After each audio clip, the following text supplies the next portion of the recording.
Doors opening, step back to allow customers to exit.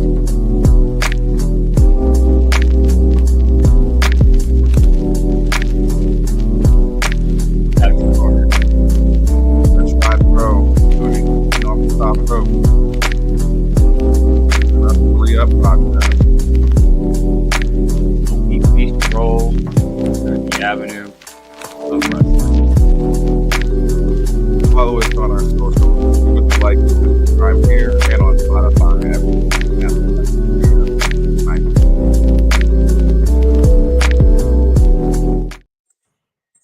What up, everyone? It's episode 50, 2 away from the 1-year anniversary of the Wrestling Rio podcast.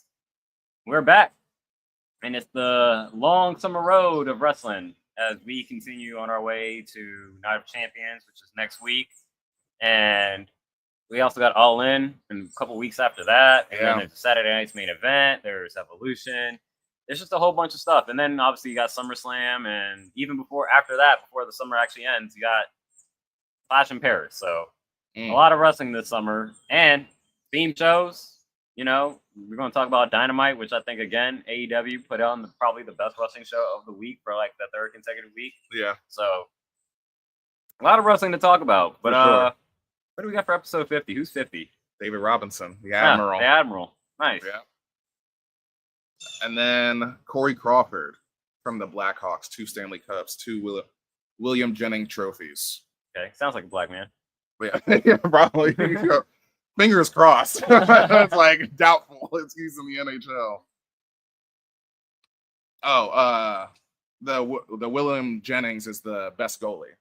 Okay. So Dope. Shouts to them.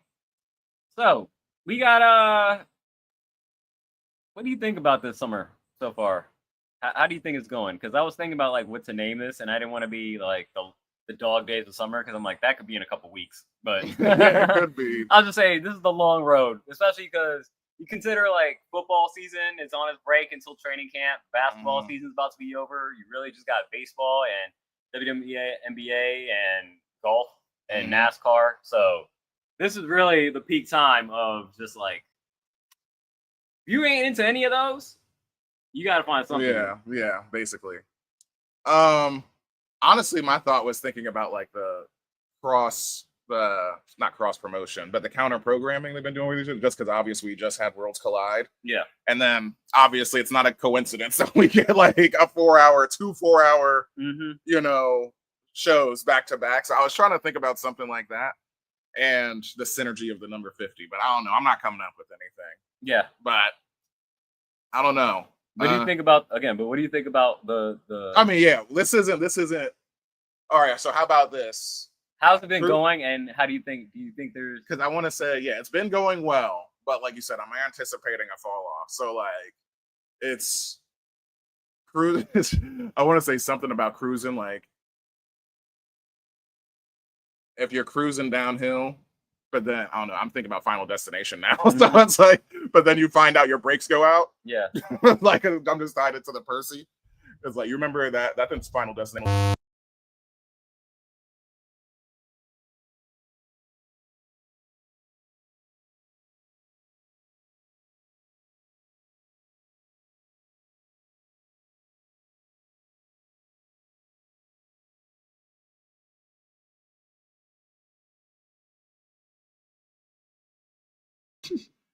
Microphone issues, people, that's my bad, on me. But I think it's Final Destination 2 where the guy is like they're sitting in the drive-thru, and then you see that truck, and he's like drinking coffee, he's having his donut, he's having a great time, and then he sees like his brakes go out, he's like, oh shit, this is about to be terrible. That's kind of what I'm thinking. It's like cruising into oblivion. I don't know, there you go. I mean, I think cruise control is I think is a good term. Yeah. I think like I would say we're on a highway and we're definitely just cruising at the speed limit. Yeah. And it's like, all right, cool. We're pretty good. You ain't really, if you miss something, you ain't really missing anything. You know what I'm saying? Like you can kind of catch up on like highlights and facts and whatnot. Like there's nothing really that you got to be like, oh, I got to go back and rewatch this. But I do agree. That's why I was like, I think they're pulling up to like heavy ass traffic. Yeah.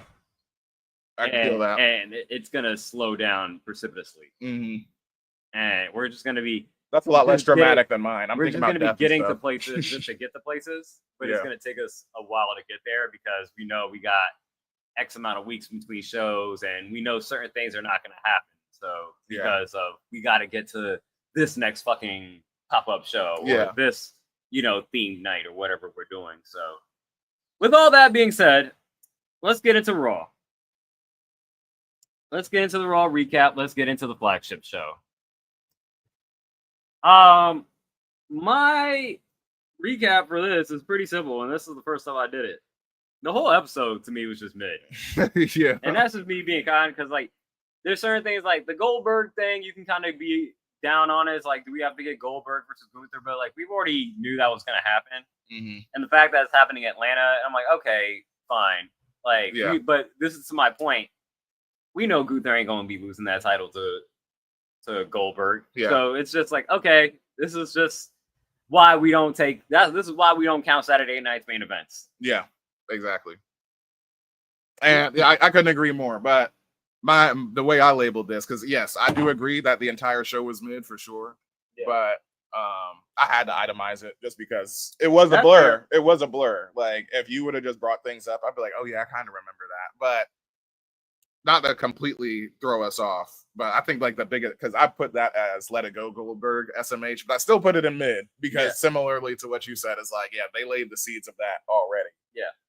Before. So yeah, I'm not necessarily looking forward to it, and it's hopefully this is Goldberg's last match, and if that's retirement match. Yeah, like because obviously this is just all about him not feeling good about his last two performances he's had. Was it just as a crown jewel, or was it like Super Showdown? Like, I know, that. Yeah, it's not one of those Saudi shows when it was DX versus or no, not DX, when it was Undertaker versus him, and that was like crazy. Like gave a concussion in like the first second. Yeah, it was just nuts. But so it's like, yeah, you don't want to go out like that. I could have sworn he had another match, but it was still pretty bad after that. But either way, they're both not memorable. I'm pretty sure the last two, he's been on some legend shit for a few years. You know what I'm saying? This is not the first time we've seen him. So, but it has not been good. Like, I'll just put it frankly, in my opinion. But not just to segue us a little bit, because that should be the top of the card. Mm-hmm. Like, talk. But as far as like news coming out, Liv Morgan getting injured, because that was unfortunate. I know you had it to shake because it's, just more of like a news thing. But like the ripple effect of it is going to be huge because arguably, I mean, shit, Io hasn't Io has only defended the title twice, I think, since she's won it. And thinking about the linchpins of her, obviously it's Rhea. I would argue that you could definitely put Liv is probably number 2 on the call sheet, with Judgment Day and all that type of stuff. As far as the character build she's had with her and Rhea's rivalry in the last year, she is one of the main eventers of the women's division. Yeah, sure. So on Raw. So that's a huge loss. And they said it's serious and she's going to be having surgery and she's going to be off television. And so, it's very unfortunate because, again, it happened very early in the match on like a corkscrew, It was a flapjack. It was a flapjack when she got her off the ropes and Kyrie just lifted her up, and it was a front face bump. That's all it was. She fell on her face. Yeah. And you can see the moment when it comes out of socket. Mm-hmm. And granted, obviously, dislocations are, I told you, as a kid, that's one of my worst injuries is I dislocated my shoulder, but I didn't have a bad one where I literally went home. I fell off my bike, people, hit my shoulder on the curb because I was trying to hit a wheelie and dislocated my shoulder. Cried a little bit, walked my ass home, and my mom popped it back in place because she's a G like that. Yeah. I was like 10. But yeah, it was crazy because she obviously did. It was the immediate she knew something was wrong. Obviously, you feel it. Yeah, it rolls out, and then she's just holding her elbow, or it looks like you think it's an elbow thing because that's where she hits like this. But on the replay, you see the shoulder come out. But yeah, that's unfortunate for her, and not just for her, but for the whole women's division. I mean, obviously, because she was definitely gonna be part of Evolution, and just like I said, that's the main. It seemed like it was gonna be Liv and Raquel defending their titles against the Bella Twins. Yeah, and they've been telling this story with like Roxanne sort of invading, and like she's been on down a losing streak. She's been on a losing streak since she came back from filming. Yeah. She hasn't won anything yet either. So that's what's going on with her. And then if she's injured, it's like, damn. Yeah, So, they said they're keeping the titles on Roxanne. I mean, Yeah. not Roxanne, on Raquel, which would imagine Roxanne would probably be the one to take the title, take the title, and Or you go Freebird rules. There we go. That's what I was saying. Yeah. That's what the new kind of similar to what happened with Chelsea and Piper. Yeah. Yeah. And Naomi and Jade. Yeah.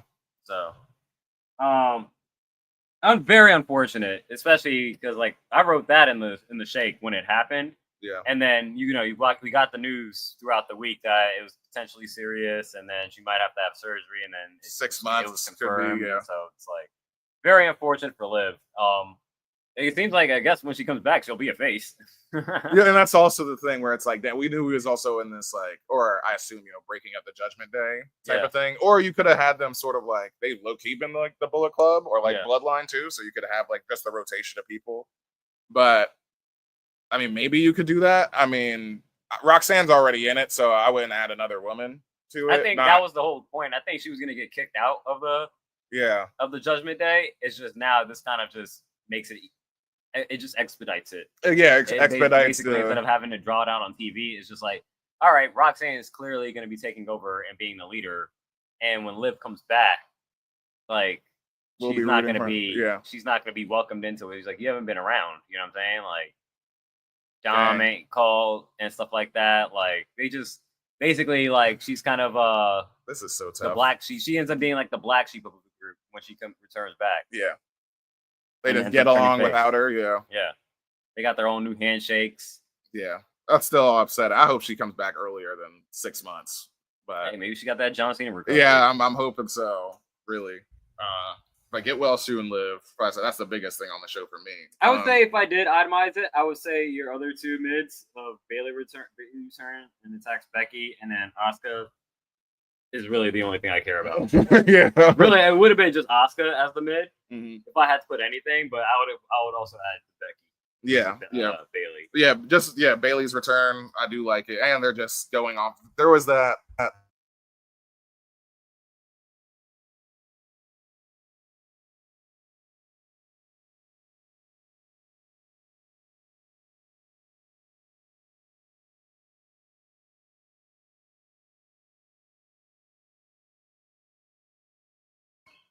Grant, I was looking forward to I mean, I think that it's clear that they can just use the sort of the or like I was gonna say I don't feed into like remember that social media backlash kind of that Becky was getting around Mania because like she took Bailey's spot and I was like, however real that is, I don't know, but like that's a creative thing, I guess. I mean, Bailey did recently come out and said that like her and Charlotte and Becky weren't like really good friends. Like they never like hung out and stuff like that. They're professional with one another, but they ain't like. But her and Sasha were friends for real. Or like Naomi and stuff like that. So we'll see. We'll see how it plays out. Yeah. But yeah, I mean, if anything, I like if we are gonna make this for, obviously the women's IC title, I like this lineage already that we're on. If it does end up at I mean, I don't think they'll do that at Night of Champions. I like to see that Evolution. Yeah, that's what I was. Yeah, especially Evolution. with like two of the horsewomen. Maybe get something like the. Oh yeah. Yeah, because that's like probably one of Charlotte and Becky's best matches, like the first Evolution between them two. Yeah, and pull off something like that. Channels, they've watched that. That's the episode they just put up like the other day or yesterday, today. Yeah. So I'm excited for that. But the biggest thing I cared about was the return of Asuka and Asuka winning the match in the King of the Ring qualifier. This advanced her to the semifinals. Spoiler alert: she won on Friday against. Who did she face on Friday? Lord forgive me. My favorite women's wrestler. I'm just going to look it up right now. It was... either way. Of course, Jesus. We don't even have Asuka's in the finals after returning this week. And I'm just glad that Asuka's back. She looks in great shape. She's got a knee brace on her left knee. She has a new finisher called the Empress Impact. Yep. Which is her, hip check move. Yeah. And so I'm I'm just glad that Asuka's in the finals. Alexa Bliss. Yeah, Alexa Bliss on Friday. Yeah. Yeah. And I'm glad that Asuka's in the finals. And like I was telling you yesterday, I think Asuka wins Queen of the Ring, and I think she takes the title off of Io, and this is a heel run for Asuka as champ. I think Alexa, or not Alexa, excuse me, Liv. I mean, granted, Liv was on a non-title storyline, but I think by proxy, since you're taking out a main eventer, I think this could be even more so of a push for Asuka in the sense of like stabilizing the women's division. If Triple H really does want to get the title off of Io, like right about now, he can be like, all right, well, Asuka can hold it till Mania or whatever, and just have her just like carry the division. Like you have Becky and Bayley have their rivalry, and come out of that, and I guess maybe still try to build up some more of these like younger women, like Roxanne can challenge for the title on Asuka. I mean, it allows Io to get in a lot more battles rather than having to be the champion and being like, nah, I'm a person that you can't always be fighting all the time unless you want to be like a fighting champion, which I'm not saying she's not, but that's funny because that's her character, but they don't treat her like that because she's only defended the title like twice, I think. I feel like it's been a little bit more than that. Maybe it's like been in situations where she's not gonna lose it. Yeah, and it's also been she's low key been like third wheel in like the women's, because like the women's division has been focused around Liv for the most part and Rhea, exactly. Yeah. So kind of even you can think of it almost as an extension of that WrestleMania story that we were having with Rhea and Bianca. You know what I'm saying? Like she was still the champion and like she was the third wheel, and that's still what's happening with the storyline, or like her slotting like on the call sheet. I mean, excuse me. I said her in a rivalry with Asuka would be great. I already talked about it. Like them beefing in Japanese back. I would love it. That was dope. So like just having promos back and forth like that, just them being in their natural language and us getting captions. Okay. Once again, all right. So if we're going with this booking, I'm down. Obviously, I'm down for this. Please, at least make it a pay-per-view. Like let Asuka win at a paper. Like at SummerSlam. Like I said, she wins Queen of the Ring and she beats Io at SummerSlam. And so the whole time they're acting like friends, and there's gonna be competition. We'll show you the respect, especially in Japanese culture.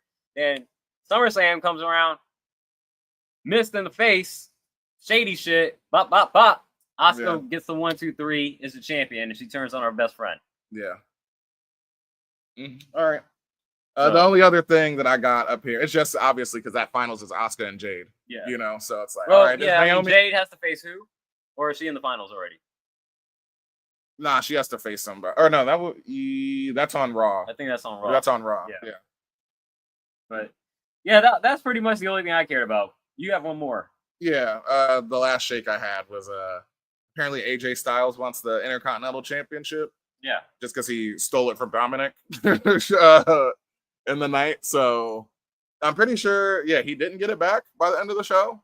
So AJ Styles stole the Intercontinental Championship. So, but that's all I got for Raw. Yeah, same here. It was a pretty, like I said, mid-show for me. Didn't really miss much. We can head straight next door to NXT, to the bodega. Super mid. Yeah. Super mid. I mean, even SmackDown was mid. Like I said, the best show was AEW Dynamite Grand Slam Mexico. But we'll get to that in a little bit. But yeah, I mean, for me, again, I like the focus of this show was the women's eliminator matches and focusing on getting that set for their matchup, the final set for whoever's going to be facing JC Jane at Evolution. I liked all 4 matches. I see you have Jada Parker tapping to Thea Hale, and then the ref not seeing it, and then getting the hypnotic. Yeah, that annoyed me because I'm like, the ref is clearly like he's standing on the side where her arm is bent. Yeah, you need to be on the other side to see the arm that's available. I clearly see you seeing it, or not seeing it. You're standing on the wrong side, like ref. It was low key Reggie for the ref, but it's like that was clear storytelling in the match. So I'm like, all right, whatever. So I wish it was a little bit cleaner because I'm like, Jada Parker wins this whole thing and she just tapped in the beginning to Thea Hale. Maybe that just was like Thea Hale's like that should be me. Yeah, exactly. Maybe that's the long-term booking, but It was just a little bit cleaner. Yeah, Thea Hale beating Jada Parker on a pay-per-view would be that'd be huge for her. Yeah. She needs to come up for the real. championship. Yeah. But I just meant in a rivalry right now. Oh yeah, Just right now. Izzy Dame getting the win over with interference from Tatum Paxley. Yeah, because Tatum is still sad. Lonely. Yeah, she's still sad. Yeah. And she's like looking for friends, and I guess like she's attaching herself to Zaruka, Sol Ruka and Zarya. Mm-hmm. And during Zarya's match, Tatum Paxley appears from the Shadow Realm or some shit, like just out of nowhere behind Sol Ruka. And like she hugs her, she like it's clear that she like, but it's definitely a German suplex grip. Yeah, she like grabs her with, but she's like, "Hey, I just want to come out and support you guys or something." And Zarya is like, "What the hell's going on?" Granted, poor ring mechanics by Zarya completely, where it's like, all right, she didn't actually German suplex her or anything, so and Izzy Dame is able to. I forget which her finisher is. But either way, she gets like a roll up. It's probably the roll up, the most devastating women's division. No shade to Izzy Dame, but it works. Yeah, exactly. Exactly. And yeah, for the other eliminators match, I did like the other one I did want to definitely point out was Jordan Grace and Lola Vice. Yeah. I was really like, once again, like Lola, I mean, that was probably one of Lola's best matches where she looked like her and Speedball, using like the kicks. Where it was instead of obviously it's tiring, like I could only imagine, but she was on point. Like Lola was actually on point, and it was some great selling from Jordan Grace too, because it was like Okada when it was Okada and Speedball, and I was like, Okada ate like 7 of those motherfucking roundhouses. Jordan Grace got like 3 of them, like where I was like, shit, like yeah, okay, she took those, so. I really like that match, but I like there was a whole focus, and now each of these are going to be in I guess a fatal 4-way. Yeah, for the number one contendership. For the number one contendership. Yeah. So that's going to be a fun match to watch next week. But that was the highlight for me in the show. Yeah. And I mean, granted, there was the crossover tag match, TNA with TNA champion Trick Williams. Yeah. Yeah. Interesting team. So. It was Elijah, which we know, the Drifter Elijah, Josh Briggs, and Yoshiki Inamura, which I said last week. I was like, I thought he went back to New Japan, but they actually defeated Trick Williams, AJ Francis, and KC Navarro. So where are they? Yeah, Top Flight, over in TNA, because they've been Top Flight welcomed Trick with open arms, as like the new fuckboy champion, basically, which I like that. So. And Inamura got the pin. Yeah, that's what I mean, he's got one of the best, this is the thing about, when we talk about, finishers, it's like... It's a simple body flash, but the way he does it, he's gaining momentum. And he's like, woo, that shit's fire. He's literally, it's charging his finisher. That's what he's doing. It's like, he's going, ha, like he's in Dragon Ball Z. And... It's like you got to put that's why that clothesline from Hell works. Yeah. You know what I'm saying? Because it's the setup and the whole shit. Bradshaw just bounce off the ropes. Yeah. Leap off the ropes. And you see him coming with that, you're like, oh yeah. Or even why I think the Impaler DDT works versus the original DDT because it's a variation. You know what I'm saying? You got to put sauce on it. So it's they're just the fact. Yeah, surprising that. I mean, I love that splash, and Inamura's got to be probably 260. He's kind of a shorter guy, but I would say he's definitely at least. I mean, he's fucking round. Yeah, pretty strong. 245, 240. Yeah. Okay. Yeah. I might be exaggerating a bit, but yeah, Trick ate that shit though. But yeah, he pinned the champion. So we'll see what happens. At least worth mentioning. And then I guess what should be the headline is still Blake Monroe. This was her contract signing. Yeah, and that was the main event of the show where. Fatal influence let her know that she's not welcome here. We've seen 1,000 of you. Rolling elbow, JC Jane through the table. And I'm like, is Blake Monroe going to be wearing lingerie down to the ring? All the time. I was she's clearly going for, I was because it's clearly a baby doll. Yeah. And with the garter, around her leg. I'm like, geez, she's really doing this 50s pinup thing where I'm like, okay, or early 60s, I guess it would be. And immediately I'm just like, man, this disciple of Tony Storm, just the television, you know what I'm saying? Depiction. She's just a few decades later, so I kind of like that. You know, Yeah, she's like I Love Lucy time. Yeah, they Yeah. said it on The Masked Man. They said it was like not Bewitched. It was Yeah, it's something like that. Yeah, it's Yeah. right in that vein. I was gonna Bewitched, say I Love Lucy. something Like, more recent would be The Nanny. yeah, exactly, for sure. But obviously more recent is Sabrina Carpenter. I have the contract signing is the contract signing. It is what it is. Like They put her you've through the it- table. You've Yeah. seen it once. You see them all. But her entrance music, I have this at Shake. Her entrance music is pretty catchy. I need to listen to it again. It's like, I don't know, like it's good for a song. It's very easy pop, but I'm like, all right, it's pretty catchy. No, it's not bad. Yeah. We'll see how it carries on as like a wrestling anthem and whether they have to like update it when she gets to the main roster eventually. But it's cool. I fucks with it. Yeah. It's not bad. I can see it get stuck in my head. Man, that Def Rebel? Yeah, everybody hates them. They've been getting hell now, like, because they were like, I guess it's just like they've run out of juice maybe, because I think weren't they still the same band that was like Black and Gold NXT? They came up with Glorious and stuff like that. Like they did Shinsuke's, they did like a bunch of them, I think. Yeah, I'm not sure. I just see their name always popped up on Yeah. Internet Wrestling, and everybody just Because they changed on them. Yeah, they changed AJ's music, and we were like, who is that at the Royal Rumble? Like, They changed Jordan Grace's.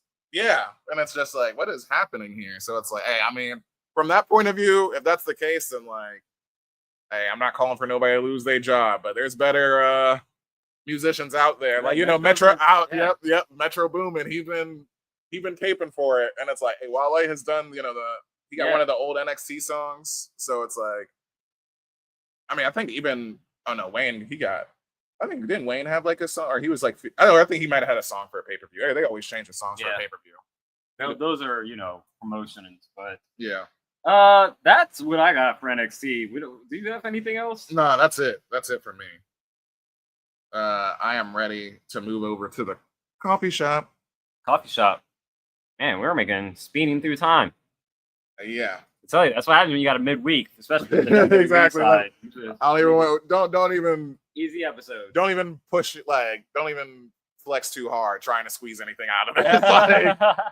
like if you're an up-to-date fan, I guess we should be putting more effort in to explain to people. But I think if they're listening to us at this point in time, y'all are super deep cut fans. Y'all already know what we're talking about. So let's get to the coffee shop, the best show of the week. Theme night, 3 weeks. AEW's been doing something right, at least. They've been at least giving you something to like, hey, we got 2 4-hour shows. We got theme night every fucking goddamn week and everything. Like every week is something themed. I feel like next week's gonna be a theme night. Maybe that'll be the first regular Dynamite show we might have in a while. Yeah. But I guess they figure, because they know obviously it's counter programming. So it's like, yeah, we're putting on the stuff, like they know that WWE is historically in a lull after WrestleMania. Yeah. You know what I'm saying? It's like, because I think growing up, like when they first had the draft was always like a month or like 2 months after Mania, right? Something like that. Yeah. So it's like we've hit that point, and the draft hasn't happened. This year, I guess maybe this year, I don't even think they're doing a draft. They're just like, they just did that open, and we can move people. Yeah, they did that. What was it? The free agency window or whatever that was. The transfer portal window. Yeah, that's what they were doing. Like, and that was before Mania. That was the elimination chamber. They said that for like a few weeks. Yeah. And like, people popped up, like, and it's like, okay, this is the first time you're seeing them on there. But because I think that's when we got like the Meta Girls and stuff. Yeah. Coming up. But yeah. I think we agreed on this. Like, once again, didn't try too hard on this. This was a great show, but it is 4 hours. I just wanted to point out it is primo, but similarly in the fact that like, you put for Raw, it was just a mid show altogether. I was like, this was exact opposite in a good way, where it was like too long, didn't watch. Because it was like 4 hours, and it's like, all right, I know all of this is great, and it's like effectively just the, once again, AEW Super Show. Yeah. Which, counter to like Worlds Collide. I mean, I think that's the question, is like, which do you have better between Worlds Collide and this one? I would say this one was better. Yeah.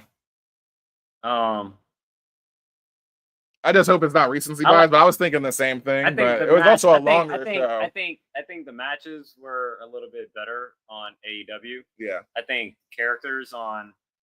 Well, Mr. I think Iguana, Jesus like Christ. the Mr. Iguana, the Kingo, like those were the standouts in the middle portion. It was good, yeah, but yeah. it was more of just like a celebration rather than like Mhm. even though like I said AEW had a 14-person tag match, and I'm like, Yeah, I told 7 you, on 7, they're gonna yep. get to 20 at some point. They're better at featuring just like like I said this last night, where it's like if they're in catering, they're like, "Nah, get y'all ass out Yeah, here." yeah, y'all working.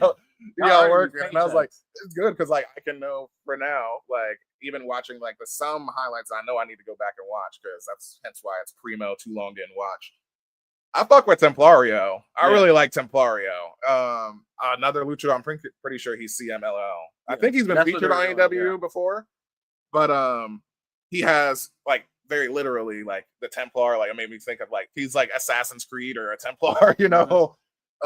And his mask is like a double cross that I really like. He was on fire. Yeah. Like, great stuff. But the headline, besides just it's a great show. The bilingual Hangman promo, him cutting the promo at the beginning of the show completely in Spanish. Yeah, What did you think? I loved it. I think that's knowing your audience. Like everybody talks about a cheap pop. That is the most well-earned cheap pop, and that's not even a cheap pop. He earned that pop. Like just because who knew he had that in his just bag? surprising. And then the story that he gave behind it, and it was like not only was it like done well, and you could tell like he even said like my Spanish is not the best. I'm like, nigga, that's actually pretty damn You good. better than me. And you're doing it with passion. You know, Yeah. you're not like it doesn't feel like you're thinking about it. It Yeah. feels like it is kind of like you can speak it fluently, and the way that you were able to learn it, and the fact that you were able to cut a promo in Spanish with that much passion that you would as if you were doing it in English, gives me a primo. I low key wanted to put it top shelf, And granted, but I was like, let's see how not how it plays out, but I'm just like, I wish there was a little not more. I don't know. I kind of want to put it top shelf just for the fact, but I guess I don't want to be over in the moment. No, that's what's up. I mean, if anything, you're just saying it's probably at the lower end of the uppies for a nomination, but just to keep it in there. But yeah, it was dope as shit. Like, and it's funny because like I have like a way worse conversational Spanish than him. Granted, he's an American, so he speaks like Spanish like a gringo. I can understand him way better. Like. And there wasn't subtitles, but I understood like 80%. I took like 4 years of Spanish in high school and stuff, and I have like a lot of Spanish-speaking coworkers with heavy accents, or like they barely speak English at all themselves. So like I'm already like bridging the gap a lot of the time when I'm at work, and like I was able to pick it up though that like obviously he started the show like he is the main character of AEW, so it's dope. He's gonna get the biggest pop, and I think it's awesome that like. I guess it's not just the fact that they're, wrestling fans, but AEW fans specifically enough to like, get those Hangman like cowboy shit like in English, chants and stuff like that. And that was AEW cross with CMLL, Mexico. So yeah, exactly. And but him saying that just thanking them for like letting us, put on a show in your house and like growing up, I'm from Virginia, but like I came down here ever since I was 6 years old. Like my parents had a tobacco farm, and there was men from he named specific city in Mexico. He was like they would come there and work with us on the tobacco farm. That's what I learned. We work, better together. So yeah, thanks for letting us in your house and all that type of stuff. And like I said, with passion and everything. And I'm like, dang, low key top shelf. Yeah, like you said. I didn't feel like top shelf immediately, but I think that also might have been of like me being like, I mean, he's fluent to me. So, I mean, they clearly got the point. I don't know. Maybe it needs to sit. I need to sit on it somewhere. For like just coming in, like I said, coming into somebody else's house and be able to put on a show, especially in that arena and like the history behind it and stuff like that. So it's like, it's not often you get to see that, within wrestling. You usually just get the actual like show aspect of it, and he still flipped it into the show and how he was gonna beat John Moxley and all that, but it was really genuine, and I think that genuineness with the passion, I think just really worked well. So that was low key top shelf, but we have it at primo. The other highlight is Mercedes is continuing to add to her belt collection, Yeah. winning the women's CMLL world title, and now has like back to 5 belts. Yeah. And Big shit. Yeah. Yo, Black Excellence, yo, like she gotta come on. I mean, I know she's been on Breakfast Club before, but I feel like that platform's like too small. I want to put her somewhere else with all of those titles. Like she need to go on like, I mean, she's not big enough for Good Morning America. I think she's not mainstream enough for that, or like the Today Show. But I'm like, put this queen like when she said like I'm all for her saying she's the Beyonce of wrestling for like their press run for All In. Yeah. When they push talking about like I'm about to add to my belt collection and win the AEW world title. She better too. Like, man, you talk about she's a heel obviously in kayfabe, but I'm like, come on, yo. Yeah. Because immediately afterwards, it's like, obviously, we're gonna get all the belts off of her. Just go with it for now. You know what I'm saying? But I'm like, man, if she's able to put six of them things, that's what I'm booking her. She got to beat Tony. Tony popped up looking like Carmen Sandiego behind her too. That was fire, yo. That was so funny. Man, I love like AEW's like vignettes, like AEW and NXT vignettes when they put their back into them. Yeah. You know what I'm saying? Like them shits be fire. Like I love them, but. And shout out to Mercedes and Beast Mortos announcing that they're in the relationship. Yeah. And we still don't know his face. So it's like that's dope as shit. Like I said, he's one of those serious luchadors where it's like when he's at work, if he's outside professionally, he got the mask on. You know what I'm saying? Like the only people that get to see his face is his family and friends and shit. Like when he had the cookout with a covering on, like inside of a tent and shit. Yeah. Like so. Man, but yeah, just to go through this card a little bit, like I want to get through my like too long didn't read kind of. Yeah. Because all this shit was fire. We had Atlantis Jr., which are legit father and son. They were getting booed the entire time. Yeah, Bandito, Adam Cole, Daniel Garcia, and Brody King and Templario, my new guy. I fuck with Templario. Defeated effectively the Don Callis family. Hechicero, John Alexander, Konosuke Takeshita, Kyle Fletcher, Lance Archer, Volador Jr., and Dax Harwood. Whew, Jesus. I said they're gonna get to 20. All they need to do is just add 3 more people inside. Exactly. They're gonna get to a 20-man tag match. Like, god damn, they're gonna do it. Like, this is what we've been saying. Like, yo, we were talking about this, like trying to book this out, and it's funny because it's like it's effectively Anarchy in the Arena. It's just gonna be a supersized. Yes. That's what it would be. And like they already do Anarchy in the Arena pretty good, where it's like I think because they do a good amount of like splitting the action in like the background, like what's going on backstage, and like still like the action outside, like in the audience area. So you still get those pops and everything, and they're still engaging. And like really the timing of that stuff is pretty amazing. You thinking about it, because it's like they're just putting on like the cartoon Looney Tunes car crash of the year, you know, with all of your favorites. It's kind of like Survivor Series, I guess, in that sense, where it's like, you know, we're building to this, or like it would be like War Games, you know, in NXT, same thing. But that was a good match, but that's where I feel like, okay, but this is just like to get everybody on the card and just kind of like give everybody their 5 minutes to shine, and then, you know, get out the ring. It's like, all right, cool. But it is what it was. Okada, I mean, I know you said Mark Briscoe is one of your favorites. Guys, but I just know he's not gonna win. So I'm like, it was a fun match. I enjoyed it, but I was just like, all right, I know Okada's gonna win this. Mark Briscoe's not. Okay. Yeah, facts. Oh yeah, like I do like the Tony Khan does the $100,000, or in this case, the 4 million pesos high flying 4-way match. Another one of the this was one of your. That was the theme behind it. I didn't know that. It was the 4 million. I just caught the match and I was like, oh, this is quintessential like lucha, especially when you got like people like Leo and goddamn Ricochet going against Hologram and Mascota. It was insane. Bro, that shit was fucking fire. This is, and I mean, not to say that I'm biased with like Bleacher Report, but showing this is the highest thing that they have created. It's an A. The Hologram, Hologram winning this match, and that shit was. And so, like when they was doing, I think that might have been even another match because there were so many luchadors where it's like, all right, like if they're, I mean, granted this was a super show, so you know you're not going to see them all. Like maybe like 3 or 4 of them will like pop back up. Like coming back in and out, I could imagine. But like, I need to like, we're never gonna see their face, so you need to feature them enough. Feature luchadors, I would argue, even more so we could figure out the difference, especially as an American audience. Yeah. Like, who are you gonna, feature as like That's the top of the why card? Mr. Iguana stood out. Yeah, and he's also unmasked. Yeah. So it's like, it's dope that he just Jeff Hardy's it, and you can tell that's his mask. You know what I mean? So it was rubbing off a little bit, but that whatever that like face paint they use is like really good. That shit stayed on like the majority of the time. But yeah, Hologram, he defeated Leo Rush, Ricochet, and Lince Dorado. Oh yeah, that got SOS Lucha chants.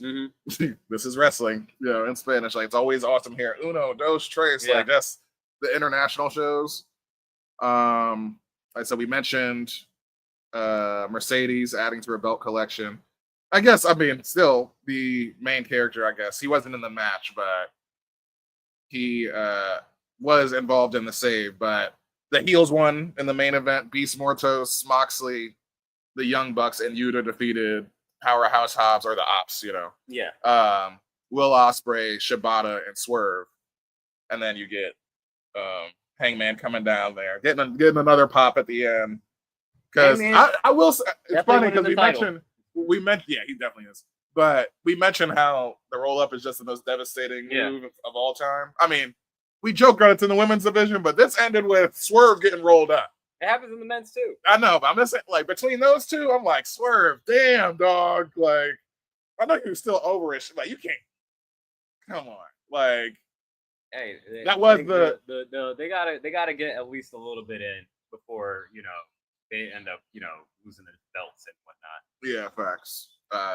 And I very much enjoyed that. And I was like, oh yeah, MJF, he was on fire. I'm not even gonna lie. He was in full MJF. Like, god damn, this is why everybody hates America. Like, he's dressed in the stars and stripes people. And like he does like an extended when he runs the ropes, or like a people's elbow, you bounce off the ropes. Both he did that shit twice as Mystico is in seated position, nuts to the face. Like, I'm just like, Jesus Christ. Who do you think is the worst? MJF as the American heel, or El Gringo Americano? Or is that a name? El Gringo? Nah, El Grande Americano. Yeah. He's clearly a gringo. Yeah. But who's the bigger heel? Man, yeah, it's definitely MJF. I mean, like El Grande. Gracias. Come on now. Yeah, I mean, he's a fake luchador, but like he hasn't unmasked anybody. Like, MJF unmasked Mystico in this match. Like, you know what I'm saying? Who is like featured as like one of the best, the former Sin Cara. And he defeated him with old school, straight up like Harley race, Ric Flair, old school. He disqualified himself. He didn't. Yeah, he was low blow into a pin. He pinned him. Oh, the ref called the match. Did they? Oh, okay. Either way, but still, he unmasked him. He don't give a fuck. That's heel, so that's still a win. Yeah. He don't care. That's he still came out on top, and he unmasked him and put his mask on. Like, come on. That's low key. That's low key top shelf heel shit. Like, I'm just saying. Like, I've never seen. You have it as shake. I know it is shake because it is shake, but I'm just saying for the heel work of that. But like, I'm like, damn. I mean, I think it's like, because I know it's in my mind, it's in character. I don't know how real it is and like what like the actual CMLL, lucha fan community would feel about this. Because if that is real, I mean, I'm sure there's an old school percentage that's like, what, this is insane. Yeah. You know what I'm saying? So it's like also part of the reason why I'm like, hey, working with WWE is dangerous. This is kind of that shit I be talking about. Or the bigger companies. That's a WWE. This is AEW. But shit, I'm like, God. But if anybody would do it, that's MJF. So it's like, similarly, if anybody's gonna fucking bleed, it's either Moxley or Swerve. One of those two. If anybody's earned those stripes. But it's dangerous, man. But I was like, that was kind of egregious. But like, well, I had it a shake. I'm right to put it a shake because even I felt like I was like, I think Chris Jericho put on Rey Mysterio's mask? I think he did that before. Possibly. Yeah. I know Dominic did, but I'm like, that's his dad. That don't count. So he's done that his whole life. Exactly. That don't count at all. So But for this to be, he already even had his Great American run with the American Championship. Like he's heel in character, he's always on too. So it's like it just adds extra sauce to it. Where I'm like, man, this is breaking the fourth wall a little bit. You know what I'm saying? I'm like, ugh. But if we find out, but this could be me being too sensitive. If we find out that it's confirmed that Chad Gable and El Grande Americano are the same person, we still don't know if that's the case. Sure. Does that make it even worse? That Chad Gable's the worst because he's like, yo, I had to basically learn the dark arts. That's what he's saying. Yeah, I like that little vignette. I had that vignette as a mid. He had to put on like Latino face. Basically. To be successful. Right. I mean, he's tan enough that he could pass for like Hispanic. He can't speak Spanish at all. I mean, I don't know. Isn't he native in heritage or something like that? He's Native American. Yeah, that's right. So he got that bronze to him. So it's like, and we know native Hispanics, I said native Hispanics, native like Mexicans and Native Americans. Hey, there wasn't no border there back in the day. The same people. He's from Minnesota. Yeah, it's true. Just talking about his heritage. Just his heritage. Why he's so bronze. Why he can hold a tan well. Anything else from the coffee shop and a great show from AEW? Another great show from AEW this week. Yeah, I don't think I had anything else. Let me check my Notion one more time. Yeah, no, that was my shake. I was right to put it in shake, but I was like, man. All right. But yeah, AEW, they've been killing it, and All In is definitely picking up a lot more steam. They seem like they're on a better stride. If WWE is doing 60 on the highway, AEW is doing, I'd say, like 70. They're in the middle lane. I understand. I think they're like me. They might be doing 72, or slightly over. They might be. Are they on the same road? Are they also going to be pulling up to a? Because when I'm in cruising on 72, like I'm going between the two, like because there's obvious a lot of times in the second lane ain't going fast enough. But you're right. The second lane should be set like all the way passing lane. That's 70 plus. Yeah. So yeah, but the top of the second lane is 70. So. Yeah, would you say like they're ramping are they on up, the same road that WWE's on, where they're both gonna be pulling up to like heavy traffic and they gotta stop soon? But since All In is like mid-July or late July, it's like all right. Once you got to that, what are you doing? You obviously got All Out, but at least WWE has SummerSlam. That's like the main All thing. Out's like Backlash for them now. So it's like the other half of All Out. So are they getting closer to the traffic by moving at 70? Yeah, I could believe that. Sure. I mean, everything's not going to be scorching hot for the next 5 weeks. Yeah, you know what I mean. So it's like I'm willing to believe that they will like parse it out because I mean we already know like the top 3 things like that I'm locking in. We already got happening. Yeah. I'm already watching the show. At this point, so it's like sure fill out the Hurt Syndicate and like with those titles and stuff like that. Fill out the ops. Yeah. We're still going to do trios champions out. Come for the FTR. Yeah, exactly. Let's do that. So we got to figure out like the mid-card stuff. I mean, if we're actually going to present Adam Cole seriously with the TBS championship or TNT title, I mean, yeah, but maybe that'll get more shine. Yeah. Because let's say you really don't need to put no more sauce on Moxley, Swerve, Ospreay. Like the top of the card is already set. Yeah, I do think there's still some good build there, especially with Hangman. Yeah, you could do some more. Obviously, Tony and Mercedes. They got a couple more mic battles that they can get through. For sure. But yeah, I'm more engaged with AEW than I've ever been. So shout out to them. They've been doing some good work. See, the doc doesn't have any Book of Wrestling this week. Is that a new thing? No, it does have it. Oh, I guess mine just didn't update. Yeah, I guess so. All right, then. I stand corrected, and we'll get into the Book of Wrestling.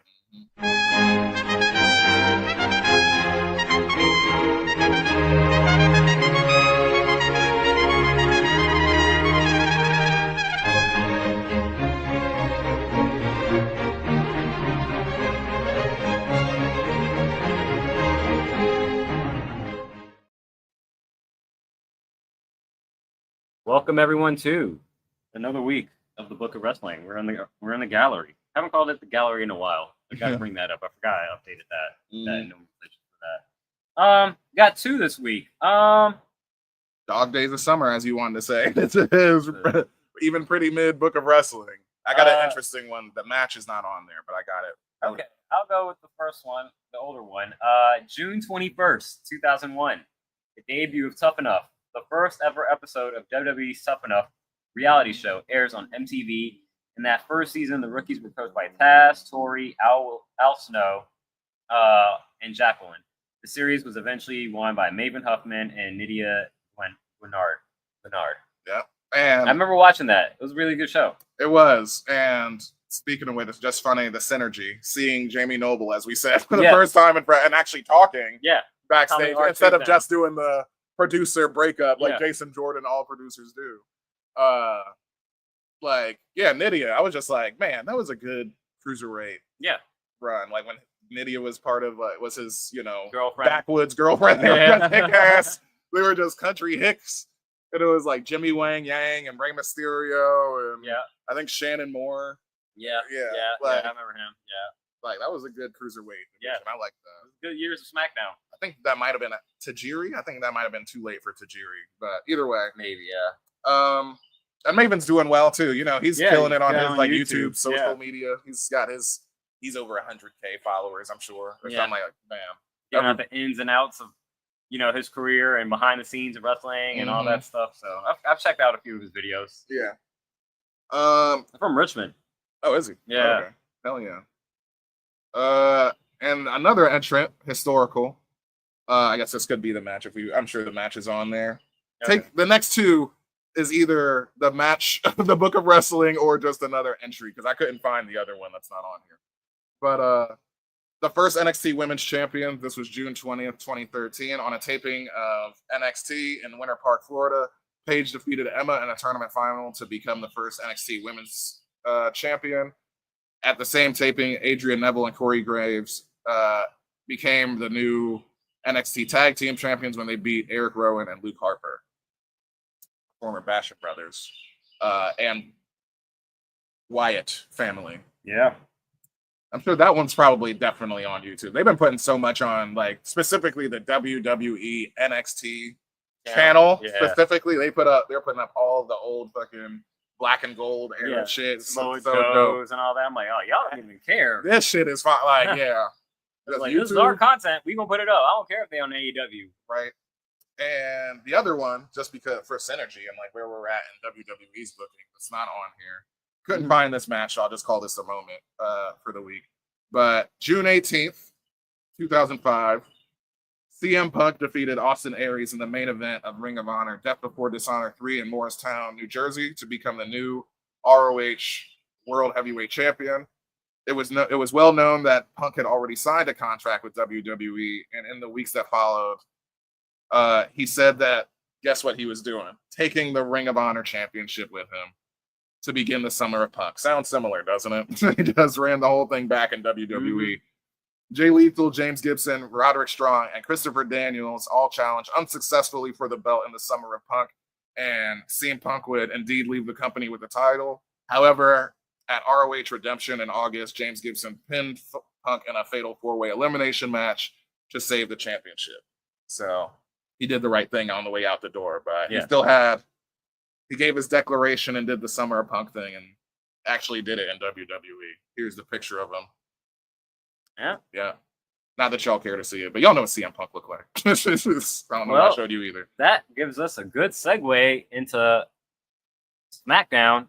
And we head into the boutique because our primo, which you kind of had to talk me into a little bit when this happened. Afterwards, I asked you if it would be wrong for me to put this as mid. I put this at primo, but it's just like if the Hangman promo is almost touching top shelf, this is barely crossing into primo for me. Yeah, this is almost. I feel like it should be mid, but I'll give it just enough primo just for the fact of.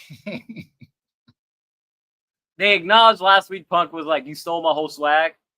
Literally. He did the whole Soulja Boy joint. And he's like, you stole my whole swag, word for word, bar for bar. And then John Cena literally did that this week on Friday SmackDown with doing basically a reverse pipe bomb. He basically reverse Uno'd his pipe bomb. And then basically, I'm going to do the whole joint. He said, I took your whole swag. I'm literally going to be doing your whole joint right in front of you while you just lay there dead for like 10 minutes. And I think that's why I almost had it at mid. Like I said, obviously, Punk's felt a little bit more spontaneous. This obviously felt more planned. scripted, for a lack of better terms. But again, with the acknowledgement that Punk already called Cena out about him ripping his whole swag, it makes sense. And I think Cena did a pretty good job on the promo. That's why I'm like, you barely touching Primo. Yeah. But I enjoyed it. It was fun. Yeah, no, it was. I remember you saying it was just too long. Like in the point and in he time still said, like, I'm giving you your extra 2 minutes back. And it's like, oh, bro, like, I even said it was too long, and you still had 2 minutes left before the show went over.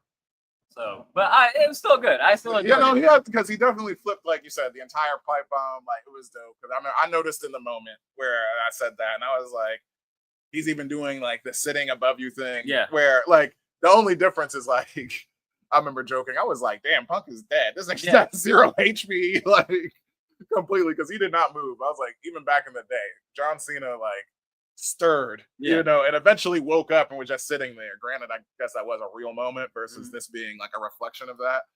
But I thought it was definitely a very good, in my opinion, very good impression of Punk in this like Cena heel run. And I'm like, yo, I think this might have been one of his best, just in the sense of like I said before, it's like he's been waiting his whole career to get this shit off his chest. I'm sure some of that stuff is true. And just to bring up the, Bleacher Report's better at us at like getting some of the quotes in here. You change your values as much as I change my t-shirts. Yeah. Yeah. Remember who gave you the stage for your pipe bomb. Yeah. Obviously. He's like, hi Claudio, hi Nick Nemeth. Yeah, you're right, doing that. Matt Cardona. Yeah. Chelsea's husband, like, you're not the voice of the voiceless anymore. You're a millionaire despite yourself. Like, yeah, so he really came at his head. I thought it was a primo for sure. Yeah, it definitely was. After talking to you, I was like, all right, I won't be as hard and I'll give it a primo. Yeah. Like, but I still like the Hangman promo better, even though the Hangman was just more genuine. But again, they're both really good. I thought this was the best thing that WWE probably put out this week. And this was also the beginning of the show where I was thinking this was like the end for some reason. Oh, it was the end. Was it? Okay. No, maybe it's the order. Report put it in on the beginning for whatever. Okay. They be throwing me off. That was the end of the show. I said this is literally the first thing that they had, and I'm like, okay. But yeah, this was the Ron Killings match. That never, or it did get started. And Ron Killings was just like, I'm gonna beat your ass. Like, that's just all it is. So it was really brawling. He was giving it to him, but he takes him out with a belt, at the top of the ramp. And that was the other part where I was like, the kayfabe of, just the John Cena run. I was like, that's really become his finisher more than anything. Just hitting, because that is an old school move. I like it. Just hitting somebody with the title and putting him down like that, because he hit him once and Truth was out, DQ'd, and then CM Punk comes down for the save. He gets hit twice, and then we get our pipe bomb. So, granted, I think it's about right that, for the moment, it's a primo. Maybe not a delivery was the best, but yeah, let me see specifically what I had on my up here. Oh, my phone want to freeze now, y'all. Okay. Oh yeah, we both agreed. Oh yeah, of course. Asuka beating Alexa Bliss. That's the only thing I care about. The women's queen. Yeah, like I said, I'm glad Asuka's in the finals. And then I put Randy in there because I honestly thought actually this. I was like, I was saying it was Sammy the whole time. Yeah. Versus Randy Orton. I'm like, who you got? And I was like, maybe it seemed like it's Sammy going to at least go to the finals, but he did not. He ended up losing to Randy Orton, and Randy Orton is waiting to see who he fights between Jey Uso and Cody Rhodes. It seems like we might get Cody Rhodes versus Randy Orton to go to the King of the Ring, but maybe Jey might pull it out. Who knows? Who knows what might happen? But yeah, mostly it's a mid-rising just because, again, I believe Asuka's winning Queen of the Ring. And I would love that, man. I hope so. And I'm just glad that in her first week back, she's already on her way to the finals of the Queen of the Ring. That's already so much better than I had her slotted for, because like I said like a month ago, I was like, she ain't coming back. Y'all stressed her ass out enough. Like, y'all niggas being weird and shit.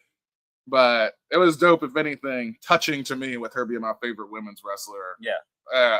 Arguably ever. I think probably ever. And like saying the fire didn't go out. And I know she's 44 years old. And I'm like, all right, how much I'm here for this ride. Like, put the strap on her again. You know what I'm saying? So as long as it's a good run, you know what I'm saying? Because like, I just don't want it to be similar with EO.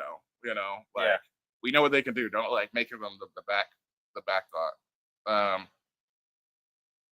I like the fact that we got.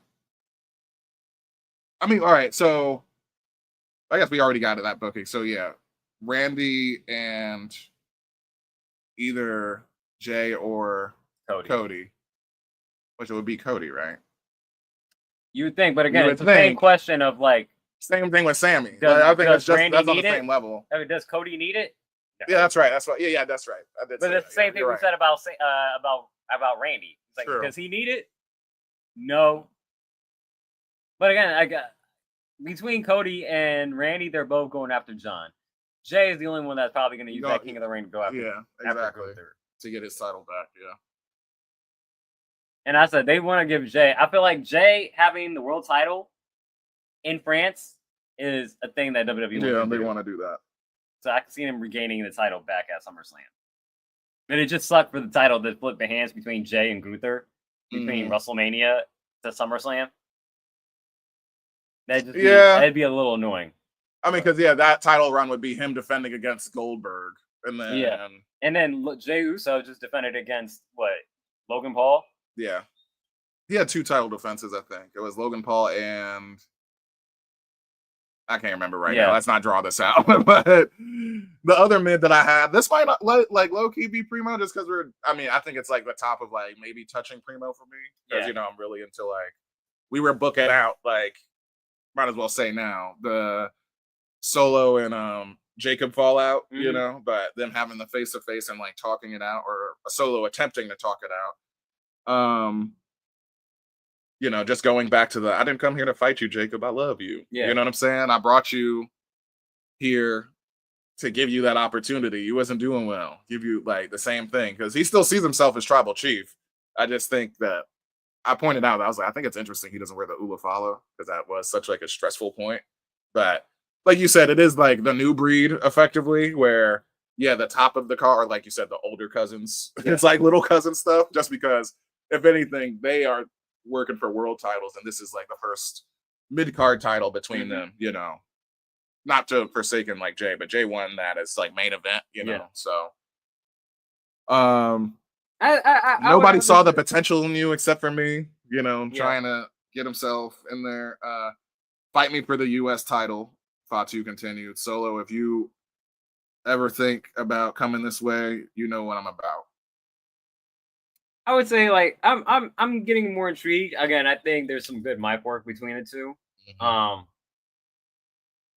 We'll see what happens. Yeah. But you see, Jacob Solo goes for the spike. And Jacob catches him, and like later Jimmy had to slide. Yeah. He had to slide for his cousin against little bro being manipulative and all that shit. So and I mentioned it last night too. I like that burgundy suit on. Usually he'd be having like the Suge Knight red. Yeah. Like the blood red, but he had on like a more muted, like that's exactly the reason why they probably changed it. Yeah, exactly, probably. But that shit was still fire. It still looked good. So what else you got? Let's see. We got you said Alexa and Charlotte slowly building an alliance. Yeah, I mean they've been kind of they're the old school. Yeah, like I think Alexa came to Charlotte a few weeks back and was like, hey, like we should like connect, and then it was like nah, and then they've slowly like been giving like snide marks to one another backstage, like I don't need your help, and all of a sudden like Alexa Bliss comes out and helps Charlotte when she's getting jumped by the Secret Service. Yeah, and so it's gonna be intriguing to see what that relationship turns into, if anything. But I'm just like, okay, I see something is happening here, and it's gonna be interesting to see at least like we talk about like there's a new class that's always coming up, and so like to see like these two people, it seems like unite because they understand like they're the elder statesmen and they don't want to be like they're vets. Yeah. Like both of them. Like even in the Bleach Report, they were talking about like Alexa Bliss being a Hall of Famer. I'm like, you know what? She probably is. She's two-time champion in both. And they're saying the last time she won a belt was 2018. So it was like, yeah, it would kind of make sense to, especially Charlotte, not getting the most welcoming return. Yeah. From the fans, like it'd be interesting to see them kind of combine and what that might be. I don't know if it's tag team titles, but at least just. I don't know. It's gonna be it'd be an interesting dynamic to see what comes out of it. So shake because I'm intrigued. Yeah. The last thing that we had up on here. I mean, my thought actually. I thought for sure like the Wyatt Six would have way more influence, like spooky influence on Alexa. Mm-hmm. I mean, the only thing spooky about her is supposedly the finisher. That she just does the Abigail DDT now. Yeah, but she's also gone back to using Twisted Bliss, which is her face move. So I'm like, I guess maybe we are just kind of like zigging instead of zagging. We're just like gonna keep the flair on her for the Wyatt Six, but like she still hasn't like had any direct kind of maybe it's a slow relation. burn. Yeah, I guess. But I mean, yeah, maybe that's the turn that she has when she turns on Charlotte. Yeah, maybe that's what it is. Like, they actually go back to my family. Yeah. All right, that's interesting booking. All right, and then that'll face, because you're turning heel on Charlotte. But we would probably like that for her to join the. Depending on the story, yeah, like, it's gonna have to be well written for the Wyatt Six to be heels faces. At that point. I mean, I think they would be probably faces.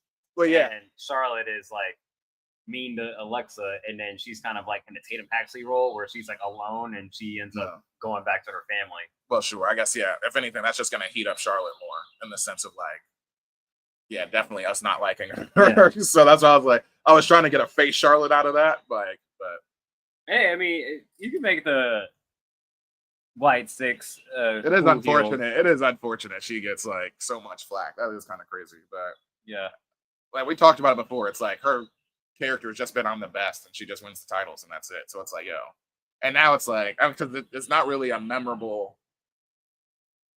rivalry in the sense of like character shit. It's always like in ring stuff. It's one of the goats, like undoubtedly. But it's like, damn, you just need that extra.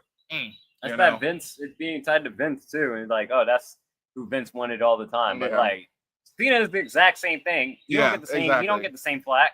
Yeah. So you can also say it's misogyny. Oh, there's definitely obviously. I mean, that's just built in. Yeah, of course. So, and the last thing, definitely worth mentioning, is Nia Jax and Tiffany's face off. Yeah. Where Tiffany, like, I ain't scared of you, last woman standing match. Like, I'm like, shit, all right. Well, yeah, I was always gonna give that a champion, and of like, bold move, Cotton. Yeah, exactly. We'll see how that works out. Exactly, because I'm sitting here thinking about last year's SummerSlam when, boy, she gave 2 annihilators to Bailey back to back. She's like, oh. When Nia does that roar, I'm like, oh shit. Like, that's immediately why I'm at it, because I'm like, you don't got nothing high impact enough to take out Nia. So immediately my mechanics go to, I'm like, all right, are we taking her off the turnbuckle and a power bomb through a table or something? It's got to be something like that. That's why I got this at Shake, because I'm like, I'm intrigued. I just know Nia's not going to win this. And I'm also annoyed that, like, because Naomi came out and tried to cash in. Obviously, she wasn't going to cash in, but I'm just like, y'all related. Like, Naomi and they don't acknowledge that Naomi and Nia are related. Yeah. And it's like, y'all should be working together. Yeah, exactly. I know, Nia, you want the belt as well, so I can understand that, but it's just like, help your sister out. For real. Help your sister out. Like, let there be the women bloodline. Like, please. We've been asking for it. I asked for that forever ago. That's so cooked, but like, maybe they gotta wait till the big dogs come back. Then they'll gotta wait till you don't need the men's approval. Well, I know that, but I'm just saying. Once again, misogyny. Get like, Ava to be the manager. Similarly, they are also one of the elder stateswomen. You know what I'm saying? Nia is like 42, and Naomi's 38. So it's like, once again, when we talking about world titles, this is big girl shit. You know what I'm saying? I'm just saying, man. Like, I've been calling for it. I've been saying that since fucking. Now you can hold the U.S. title. You're damn right you can. I'm all for it. I'm all for all the intergender wrestling. Let's make this. She was already in the men's rumble. She can take an RKO. Women's, but yeah, I guess the men's. Yeah, she was in the men's rumble. Yeah. But yeah, that's all that I got. I mean, yeah. So we got Jade, Asuka, and right now it's like Asuka winning. So Naomi tries to cash in. It doesn't work, but Asuka is the Empress. I'm not giving Naomi a non win on a cash in. She has to win that on the Well, cash. yeah, I'm saying she'll try to, but there's always those spots where they run in. I want to cash it in. Oh, I want I to thought you cash meant it in. she actually like cashed it in. No. Okay. No. I'm talking about she'll be down during the match or something, and like do the spot, and then Jade recovers, hits her with Jaded or something. Asuka lock, fuck it, rip her arm off, something like that. But you just need the distraction long enough because Asuka's gonna wear Jade out, so you just need the distraction for her, and or Empress Impact at this point. Yeah. Oh, she cashed it in on that match. That's because it's an opportunity. It just depends on how beat up they are. Asuka and Jade? There's no title. Oh, yeah, you're right. I'm tripping. Yeah, I'm slow as shit. Never mind. I can see you're just interfere. Yeah, that's what I'm just yeah. thinking about their rivalry. Yeah. Just hitting her with the thing. Yeah, just because. I'm slow as hell. My apologies. It's all good. We're at the end of the show. We're at our champions of the week. And I don't have mine written down, but I did come up with one. Okay, go ahead. And it's called the Walk in Your Trap and Take Over Your Trap. It goes to Los Garzas for winning the AAA tag team titles. Yeah. At Trace Triple Mania Regatta or whatever it was called. Yeah. This past weekend. You said it. You said WWE is gonna come in and take the titles, take your shit. Yeah, but it's funny because like if you're gonna give it to anybody, you gave it to a legacy family. Yeah, exactly. Which is that's the bridging gap of it, where it's like you would know. They went up to the lady with the stern face. Yeah, like she's been with the company, like she started. She's the president. Yeah, like they went up there, they like thanked her, they took pictures, like. She did her best to like. I need to look at those photos. So like, it seems like it was obviously blessed, and like it went to a historical wrestling family in the Garzas, both Umberto and Angel and stuff like that. So shout out to them. Take over your trap. Walk in your trap. Take over your trap. They took WWE guys take AAA titles. Yeah, and once again, like we know that. I mean, WWE is the biggest in the world for sure. So it's like the fact that. Obviously, with their heritage, similar with Dominic. I mean, to a lesser extent with Dominic. I mean, he is wait, somebody called him a fake Mexican because he was like born in California or whatever.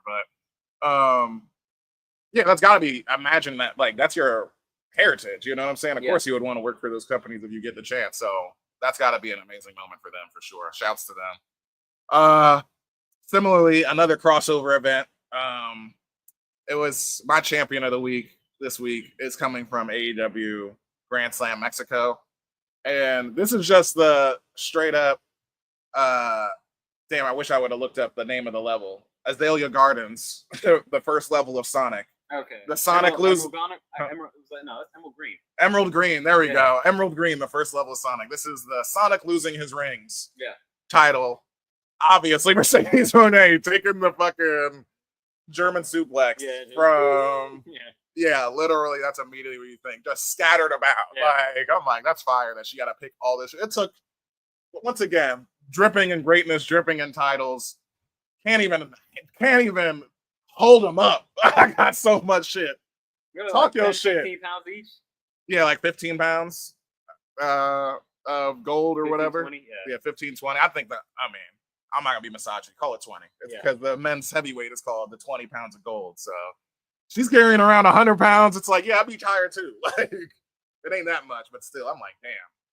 Rev Pro, everything, title, CMLL, women's champion, British, do you think women's openweight champion. With her winning this, what do you think the odds for?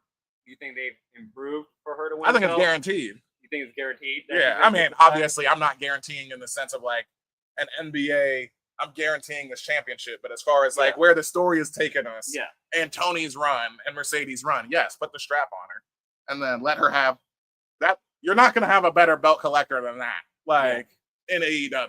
I don't think in history. So it's like, let's see the picture of all 6 of these, and then all right, cool. Like, because Kenny didn't hold him that long either, but he did his whole belt collector thing. Kenny only had 4 belts because TNA had 2.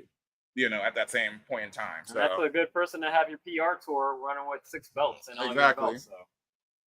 Mercedes so bad too, bro. I'm like, is it me or is this like? I mean, I can't help it. Never mind. It's that we're at the end of the show. I ain't gonna put extra sauce on it. This is for the Patreon. Yeah, exactly. I ain't gonna put extra sauce on it, but that's for the Patreon. Let's wrap this up. Another efficient episode. We in this heat. Yep.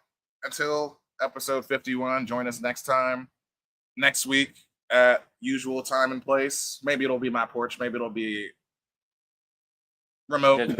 Either way, it just depends. But do all this social media engagement things. Follow on this YouTube channel. Like, comment, subscribe. Help us out. Give us all of your opinions and ideas and stuff like that. And our Spotify. We're available anywhere you get our podcast. Yeah. The Wrestling Re-Up. No hyphen people. And that's it. And we'll catch y'all next week, y'all. Deuces.